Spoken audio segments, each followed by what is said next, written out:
Amén. Gloria a Dios.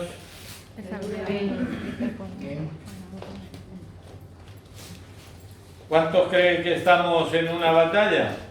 Amén. Y lo que va de mañana parece que sí, ¿no? Que hay batalla. Porque el título del mensaje para hoy es La batalla espiritual. Un reto para toda una vida. Eso no es para un ratito, es para toda la vida. Y hablamos de batalla y también, por supuesto, es el importante distinguir lo que es una batalla carnal de una batalla espiritual. No tiene nada que ver. La batalla carnal es, por ejemplo, aquella en la cual los países, a través de sus ejércitos humanos, claro está, se enfrentan unos a otros en una confrontación física. Siempre, por lo general, hay intereses por medio, bien sean materiales, bien sean económicos, afán de poder y conquista, que también lo hay. También hay quien dice que esta vida es una dura batalla por la supervivencia. Dicen, qué duro es vivir en esta vida, el supervivir, refiriéndose sin duda alguna, como por ejemplo puede ser, a la escasez económica o laboral, y por norma general lo que cuesta y lo difícil que es abrirse camino en un mundo tan egoísta, tan lleno de intereses como es este en el cual vivimos, donde el hombre humilla al hombre y al fin, a la postre, todos van a salir perdiendo, serán perdedores de una forma o de otra, ya que nadie, y de eso podéis estar seguros, nadie se va a llevar nada de este mundo, ni dinero, ni posesiones, ni nada. Por mucho que pelees, te puede durar el ratito que Dios te quiera tener aquí en la tierra, nada más. Pero luego está la batalla espiritual, que esa sí que nos interesa. La batalla espiritual, la cual se caracteriza por ser una batalla contra el mal. Es decir, Dios contra Satanás. Si me permitís, yo diría que esto es, digamos, como un tablero de ajedrez, en la cual se enfrentan los hombres, unos a favor de Dios y otros a favor del enemigo Satanás, que Dios me reprenda.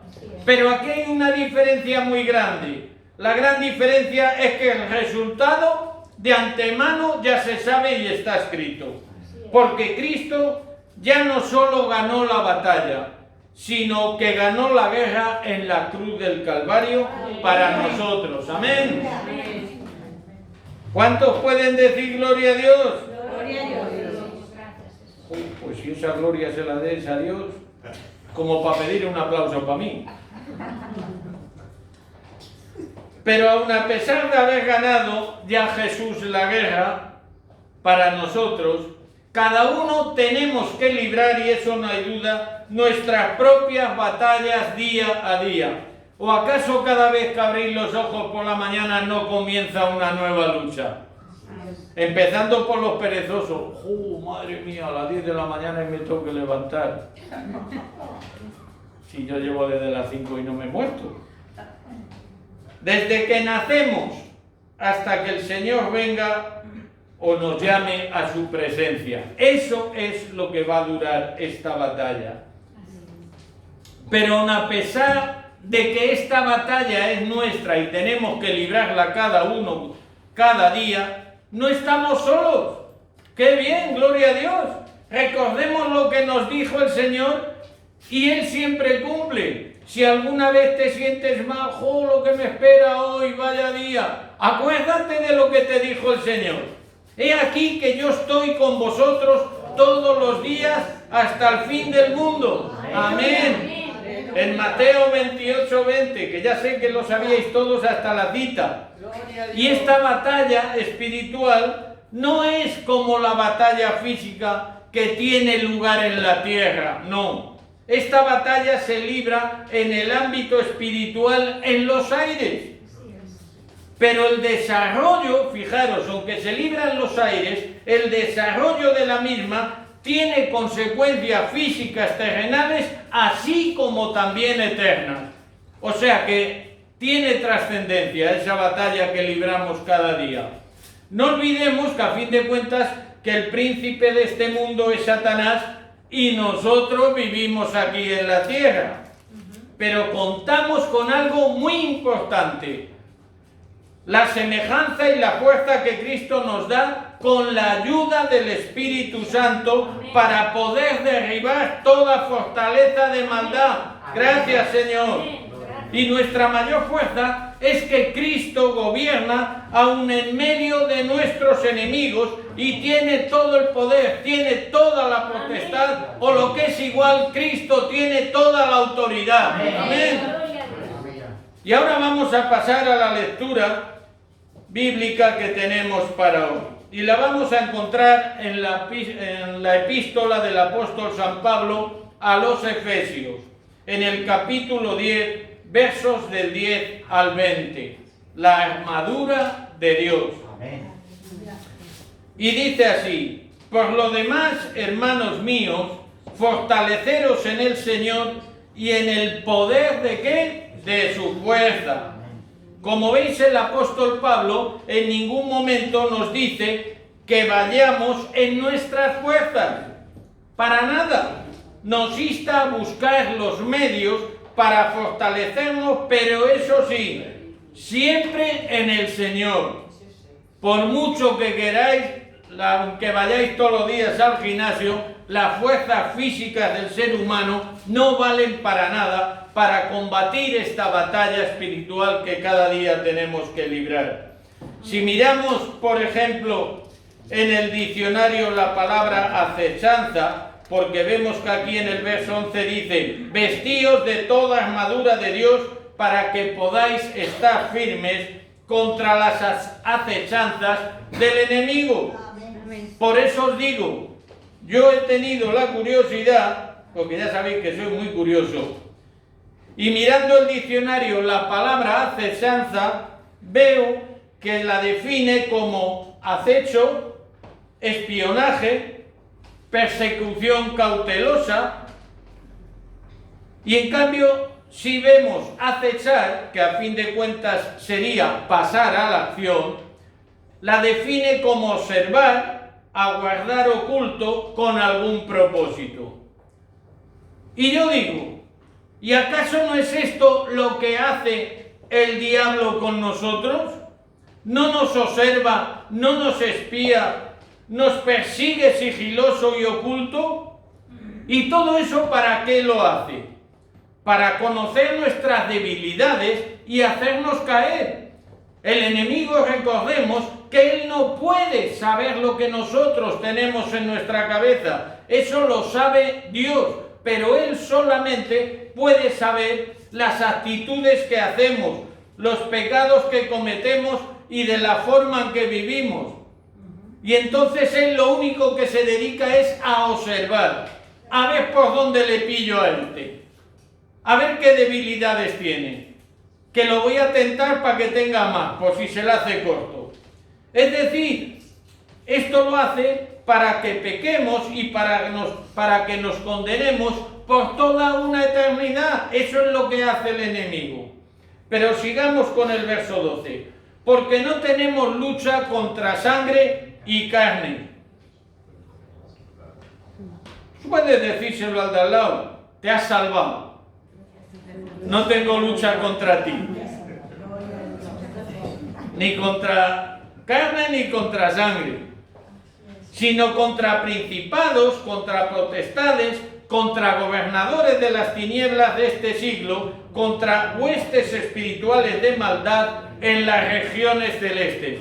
Esa es nuestra lucha. Ese es el enemigo que tenemos por delante. Dice de gobernadores de las tinieblas de este siglo. Nos habla este verso 12. Mirad, la palabra un tanto dificilona, griega, cosmocratores, significa literalmente dueños del mundo. esta palabra hace referencia directa ¿a quién? A Satanás y a todos sus espíritus malignos que están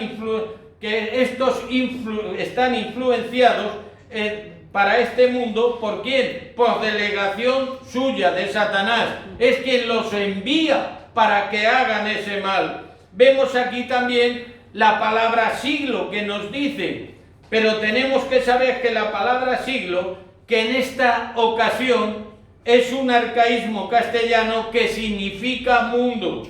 Si a alguien le suena mal la palabra arcaísmo y no sabe lo que es, os diré a título de curiosidad que es una palabra antigua, una palabra arcaica, una palabra en desuso, que hoy día no se utiliza y se dice de otra manera, como por ejemplo aberruntar. Si a ti te dicen estás aberruntando, y este que me ha llamado, pues esa palabra es del castellano antiguo, pero hoy día se dice predecir.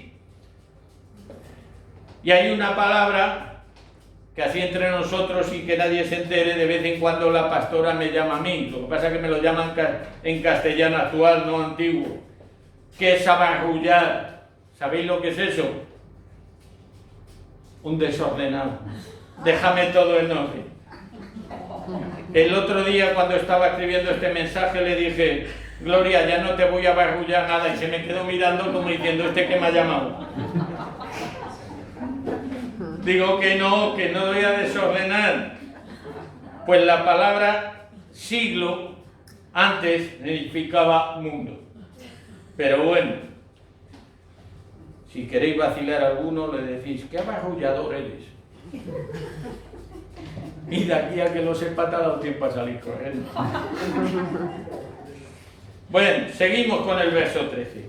Por tanto, tomad toda la armadura de Dios para que podáis resistir en el día malo, y habiendo acabado todo, estar firmes. Estad pues firmes, ceñidos vuestros lomos a la verdad y vestidos con la coraza de justicia. Amén.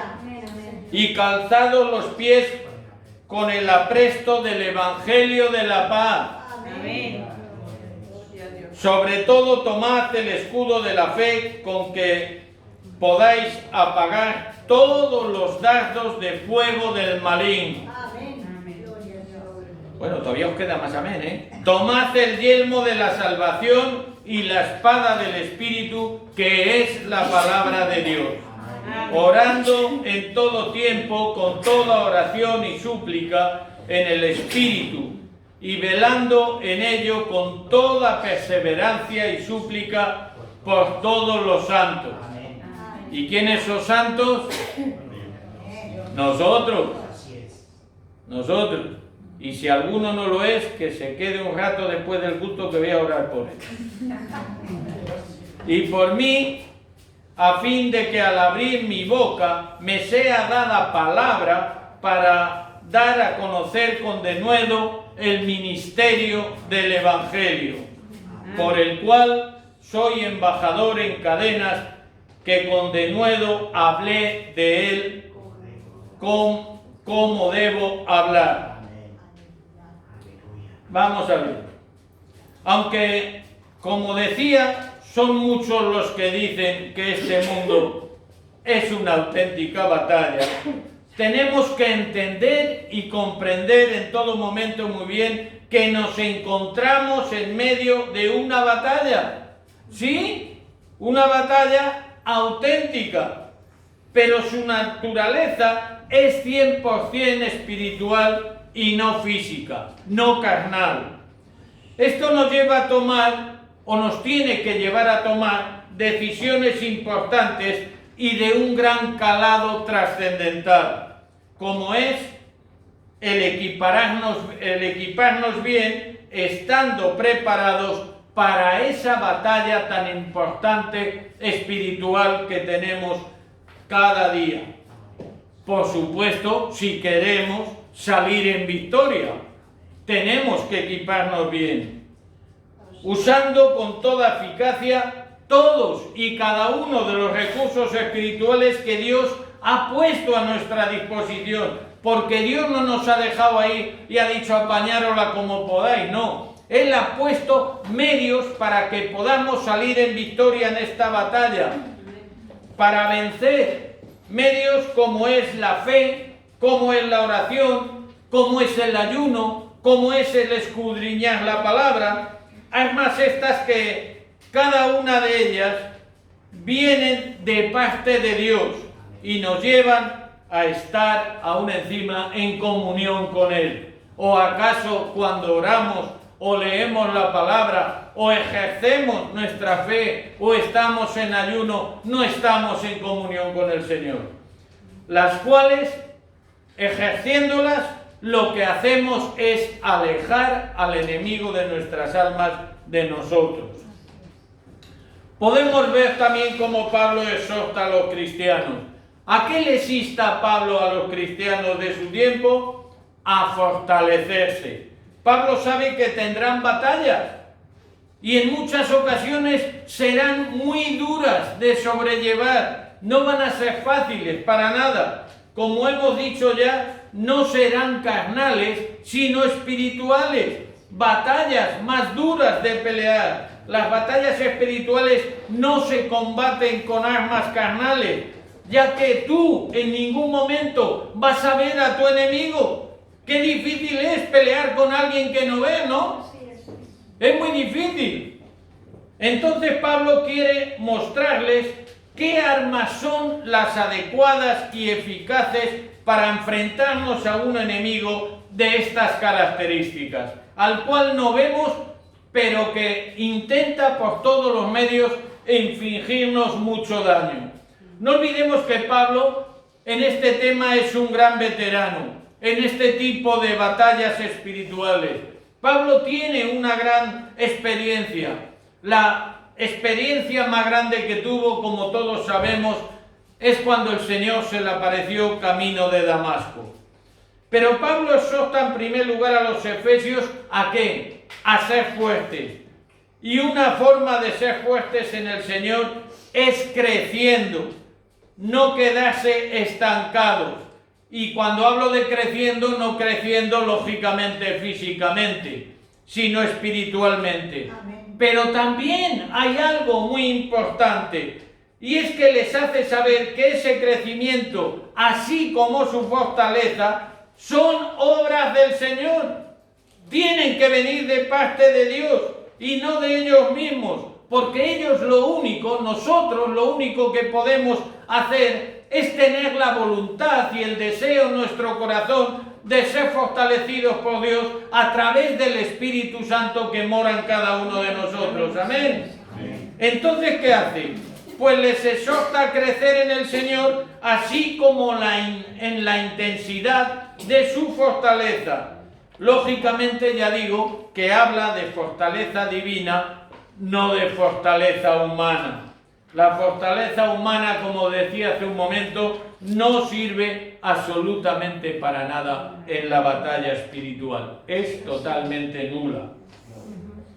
Hay algo muy curioso que algunos han interpretado como una contradicción de Jesús. Yo no sé si os habéis fijado alguna vez. Y es cuando en el Evangelio de San Mateo, capítulo 10, verso 34, Jesús dijo: no penséis que he venido para traer paz a la tierra. ¿Qué cosa, no? Dice, entonces, ¿para qué ha venido? No he venido para traer paz, sino espada. ¡Wow! Vino peleón el Señor. ¿Verdad que esto suena extraño viniendo del príncipe de paz? Que diga que no he venido para traer paz. Pero creedme que no hay absolutamente ninguna contradicción. Y veréis el porqué. Los cristianos, cierto es que buscan la paz en la iglesia del Señor, pero cierto que todos sabemos que estamos en guerra con el enemigo y guerra espiritual. Y el que Cristo viniera fue para abrirnos los ojos, fue para librarnos, pero nosotros mientras vivamos tenemos que pelear esta batalla, porque así es lo que debemos hacer. Por tanto, Cristo no se contradijo. La vida del cristiano, ya digo, es una verdadera batalla. Aunque esto no sea la mejor noticia que os puedo dar hoy domingo por la mañana, sabed que cada día tenemos que librar una batalla. Debemos de tener la certeza absoluta y la seguridad que con Cristo en nuestro corazón, la victoria es siempre nuestra, no hay duda. Amén. ¿Estás seguros? No lo dudéis. Victoria que Pablo prometió también a los efesios, y victoria que esa promesa también es para cada uno de nosotros y cada día que nos toca librar esa batalla. Pero hay otra cosa que Pablo también le dice a los efesios, y es el qué, que estén firmes, insiste. Es decir, que no cedan ni un poquito, ni un milímetro al enemigo en la batalla. En la batalla, por supuesto, a Satanás. Revistiéndonos con la armadura de Dios. Una buena defensa frente al ataque del enemigo. No olvidemos que Satanás nos va a atacar siempre con cosas sutiles, de apariencia inocente, cosas atractivas, y es muy astuto y busca que caigamos en su trampa, en sus redes. ¿Para qué? Para que lo hemos dicho antes, para que nos perdamos, para que nos condenemos. Hay algo importante, que el enemigo se goza cuando ocurre. ¿Qué es? Y es cuando los creyentes, cuando nosotros los hijos de Dios, nos enfrentamos unos a otros. Peleas entre hermanos en la fe. ¡Qué triste! Pues aquí el enemigo de nuestras almas se goza y las promociona para que no cesen. Tenemos que enfrentarnos a nuestro verdadero enemigo, que es Satanás, y no a los hermanos en la fe. Nuestro enemigo es Satanás. Los hermanos en la fe tenemos que hablar, tenemos que orar. Podemos tener diferentes opiniones, pero Cristo tiene que ser en todo momento nuestro horizonte. Ni la carne ni la sangre es nuestro enemigo. Nos decía el verso 12 antes cuando lo hemos leído. Sí es cierto que Satanás también utiliza, como todos sabemos, a seres humanos para que peleen sus batallas. Recordemos que nos dice 2 de Corintios capítulo 4, versos 3 y 4, un texto archiconocido. Pero si nuestro evangelio está encubierto, entre los que se pierde está encubierto, en los cuales el Dios, por supuesto con minúscula, de este siglo, cegó el entendimiento de los incrédulos para que no les resplandezca la luz del evangelio de la gloria de Cristo, el cual es la imagen de Dios. Ahí, en esas personas que el enemigo les ha cegado el entendimiento, son las que va a usar también para que nos condenemos nosotros, para que nos arrimen, para que nos lleven a ese precipicio.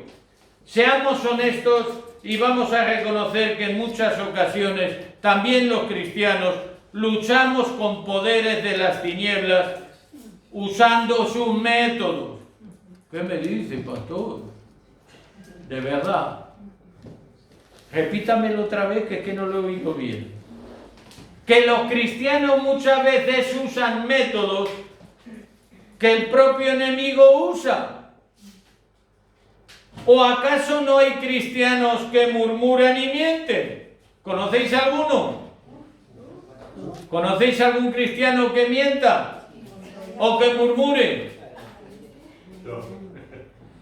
A ver si ahora va a decir alguno por ahí, pues yo esta mañana me he mirado al espejo y digo, anda, ahí hay uno. No. Pablo por 4 veces nos dice que debemos permanecer firmes. 4 veces ya nos lo ha dicho. Y cuando habla de ser capaces de resistir en el día malo, seguro que Pablo está pensando, se está refiriendo a esos días duros en los cuales estamos pasando pruebas y somos incapaces de aguantar a nadie. Pepito, ¿qué te pasa? Déjame en paz, hombre, déjame en paz. María, ¿hoy qué peinado más bonito tienes? Pues que lo dices tú. Chica, pues menos mal que te he dicho que iba bien peinado. Si te digo otra cosa... Y hay días malos. Y muchas veces esos días no te apetece hablar con nadie. Pues entonces no hables ni con carne ni con sangre. Cuéntaselo al Señor. Pero hay un día que se acerca que será peor todavía que todos estos días de prueba que podamos pasar. Dice, todavía peor, pastor, los hay. Y es según se acerca la segunda venida del Señor. Van a ser días muy malos para algunos. Nos lo dice el Evangelio de San Mateo, capítulo 24, verso 12. Y por haberse multiplicado la maldad, el amor de muchos se enfriará. ¿Os imagináis un mundo sin amor de ninguna clase? Si ahora hay quien tiene un ligero cariño y va como va, si no hubiera amor, ¿qué sería? Es decir, que los hombres malvados cada día serán más malvados y como eso es contagioso, cada día habrá más. Y si este mundo, muchos dicen que es una batalla y que es insoportable, no os digo nada cómo se puede poner. Estamos viendo la puntita del iceberg. Pero hay una cosa muy clara. Si nosotros los cristianos, porque somos todos cristianos, ¿no? Amén. Y dentro de los cristianos, en esa categoría, ¿cuántos discípulos hay? Amén. Gloria a Dios. Hemos hecho lo que debíamos y nos revestimos de la armadura de Dios, entonces ya no hay nada que temer, ya que vamos a permanecer siempre firmes. Amén. Amén. En ningún momento existirán pensamientos de derrota en nuestra cabecita, eso se nos va a quitar, e iremos firmes y hacia adelante en la victoria. Mirad un detalle, las diferentes partes de la armadura, que seguro que este texto lo habéis leído muchas veces, diseñadas para proteger todo el cuerpo del soldado.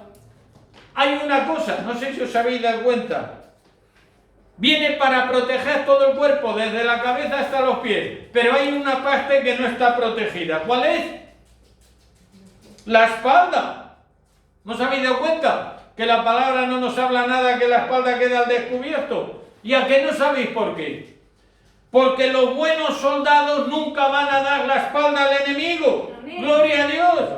Y nosotros formamos parte del mejor ejército que existe, que es el ejército de Dios. Amén. Nunca le vamos a dar la espalda al enemigo. Siempre vamos a ir de frente para derrotarlo. Amén. Amén. Derrotarlo en nuestras batallitas diarias, porque derrotado está ya. Amén. Y nunca le daremos la espalda al enemigo de nuestras almas. Siempre de frente en la batalla y hacia adelante. Cristo siempre va por delante. Amén. Y si Cristo va por delante, quiere decir que nosotros vamos detrás. Amén. Cristo es nuestro escudo. El soldado, si repasamos, se ponía primero el ceñidor, que era un cinturón o faja que le rodeaba el cuerpo para ceñir a la cintura la túnica. Una túnica suelta era un impedimento para luchar. ¿Vosotros os imagináis con la espada en la mano, el escudo y todos los faldones allí para un lado para el otro? Te se enreda una faldiquera de esos y ya lo llevas un poco oscuro. Pero hay una cosa, como estamos en guerra espiritual, espiritualmente hablando, ¿cuál es tu túnica? La que llevas suelta, que no te la has ajustado todavía. ¿El temor? ¿La vagancia? ¿La falta de fe? Vagancia espiritual, que no te apetece ahora. Pues sujétala, porque si no te sujetas y le dejas que en este caso, por ejemplo, tu falta de fe o tu temor vaya a su aire, lo tienes ya todo perdido. Después se ponía la coraza que le protegía el tórax, ¿verdad? Donde se encuentra el corazón, los pulmones, órganos vitales a fin de cuentas para vivir. Pero Pablo decía que la coraza del cristiano está hecha mejor todavía, de justicia, de integridad personal y de rectitud de carácter. Y eso sí que te da vida a tu vida. Amén. Amén. Así es. Y esta rectitud en nuestra vida nos protege ¿contra qué? Contra las falsas acusaciones de Satanás. Tú has podido hacer muchas cosas en la vida, pero has decidido en un momento de tu vida seguir a Cristo. Y el enemigo te va a estar recordando: ay, pitufo, con lo que tú has ido y ahora vete de rodillitas allí, ¿a quién vas a engañar? Y como te insista mucho y no estés fuerte, vale, dijo, pues tienes razón, ¿eh? Pero Cristo vino precisamente para que todos lleguen al arrepentimiento y puedan ser salvos. Amén. Cristo no mira lo que tú hiciste antes de entregarle su vida a Él, pero sí a partir de que decidiste dar el paso de fe y seguirle. El cristiano ha de ser honesto primero ¿con quién? Con Dios. Ha de ser honesto con los demás, pero también ha de ser honesto consigo mismo. Cada uno tenemos que ser conscientes de qué pie cojeamos y cómo somos, y reconocerlo, dado que es la única forma que podamos cambiar. Hoy día hay muchos incrédulos que acusan a la Iglesia del Señor de estar llena de hipócritas. Y yo ahí no voy, que hay mucho hipócrita. Entre otras cosas puede ser una excusa para no ir. Pero cierto es que también en muchas ocasiones, tristemente, esas afirmaciones están justificadas. ¿El por qué? En la iglesia hay quien levanta sus manos y canta y alaba a Cristo y no practica nada de lo que hace. ¿No lo habéis visto? A veces se coge y se pone ahí: gloria a Dios, aleluya. Qué bonito, ¿verdad? Oh, y unos lagrimones, una emoción. Y al cabo de la hora se va al mundo, a los fiestorros del barrio, del pueblo, de la ciudad. Y cuando oye Paquito el chocolatero se vuelve loco.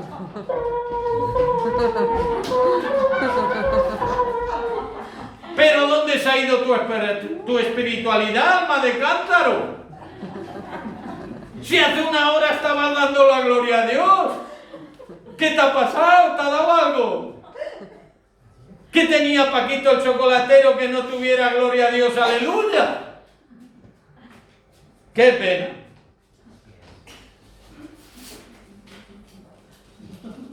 Pero sigamos después de las dos piezas mencionadas, el soldado se ponía el calzado y el escudo. Os diré que en ocasiones también los soldados romanos se ponían sandalias, ¿sabéis?, con clavos. ¿Para qué? Pues si el terreno está un poco malo, engancharse mejor.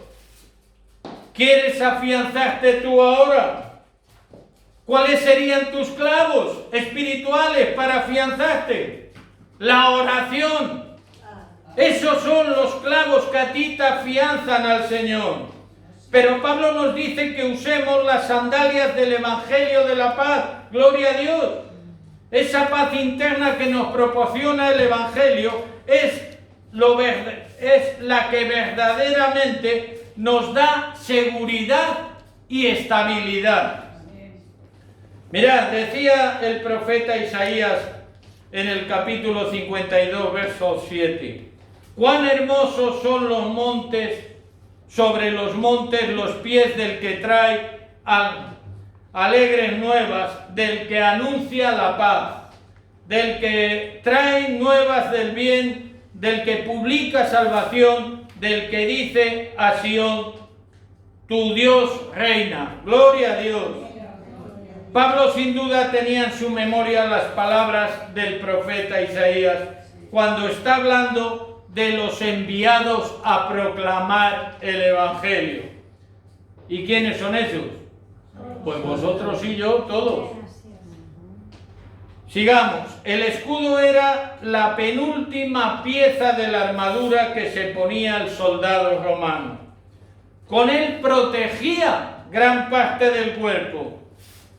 Pero al escudo a que se refiere Pablo no era este de Asteris y Obelis, ese redondito de madera o de los vikingos, no. Se refería al escudo oblongo, que es más alto y es como esto, como si dijéramos toda la parte de delante del púlpito, alto y estrecho, que cubría justamente todo el cuerpo.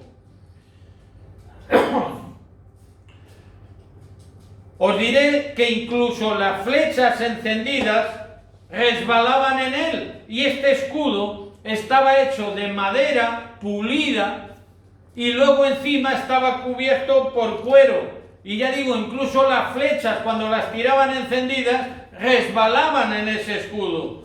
Es por esto que dice Pablo que la fe es el escudo del cristiano.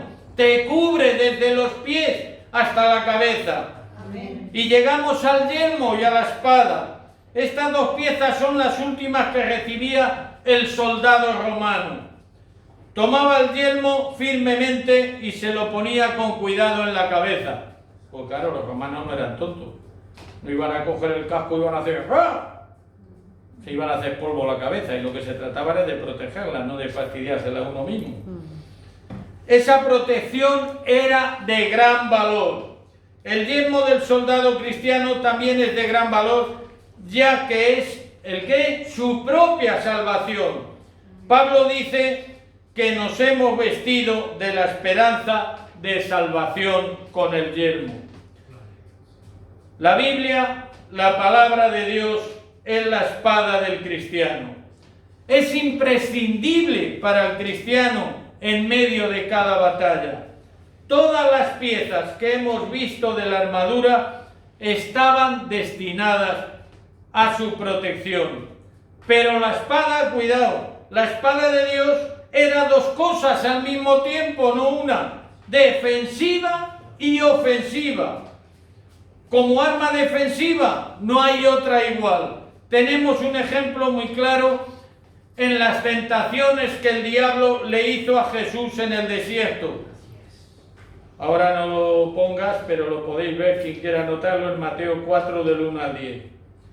En respuesta a los ataques de Satanás, Jesús dijo a Satanás en 3 ocasiones: escrito está, no hay duda. Después de esto, Satanás no pudo ya seguir atacándole, no pudo seguir tentando a Jesús ante las escrituras que él citaba con toda autoridad. Y luego, como arma ofensiva, es igualmente eficaz para el soldado de Cristo, ya que los rebeldes descubren que la palabra de Dios les atraviesa, dejando al descubierto todo su ser interior.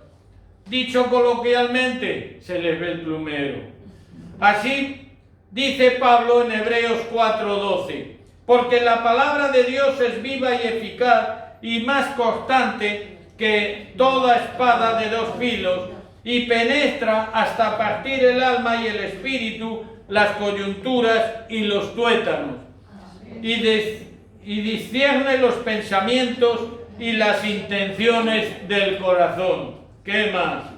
Sin duda la armadura de Dios realmente es completa y eficaz para el creyente. Amén. Pero para enfrentarnos a la batalla de cada día que libramos, falta algo imprescindible. ¿Hay algo más? Y nunca podemos olvidar la oración nuevamente. Pablo nos dice que el soldado de Cristo ha de orar sin cesar. Amén. Amén. Y es algo tan sumamente sencillo como pedirle a Dios que nos dé esta ayuda que cada día necesitamos a través de su Espíritu Santo. En Lucas 18, verso 1 nos dice la palabra: también le refirió Jesús una parábola sobre la necesidad de orar siempre y no desmayar.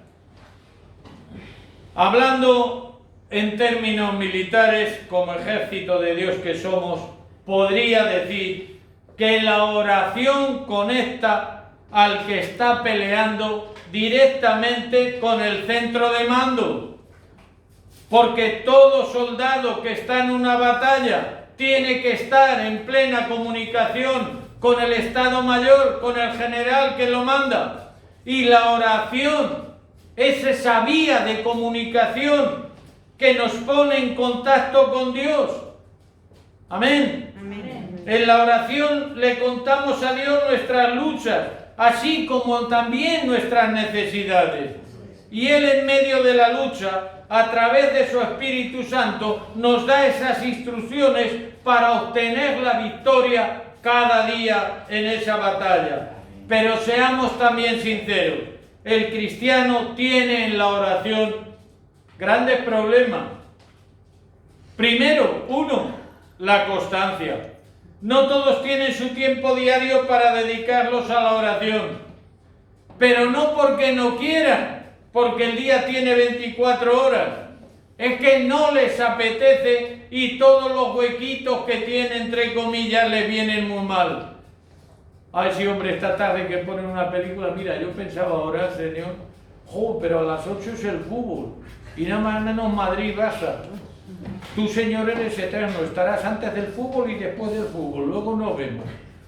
Bueno, si pierde el Madrid no, porque estaré disgustado, oraré mañana.